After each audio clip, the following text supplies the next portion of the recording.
प्रणाम, मैं हूँ गायिका अनुपमा यादव। मैं शिव कुमार दिक्कू। और आज हम लोग छोटी सी गजल के दौरान एक साथ हैं और आज आप लोग के सामने बहुत सुंदर सा एक गाना पेश करने जा रहे हैं। कि तुम फिक्र जो मेरी इतनी करते हो, एक पल की जुदाई में पल पल मरते हो।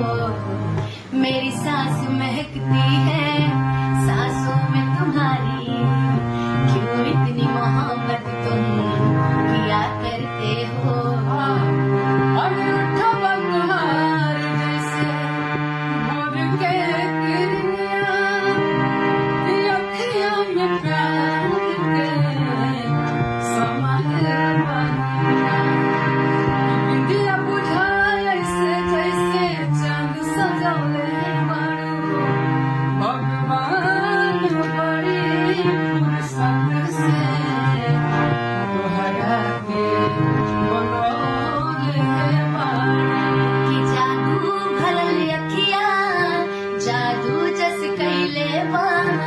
जादू भरल अखियां, जादू जस कैले बान, जनमों से ज्यादा तोहके हम जाने लगनी।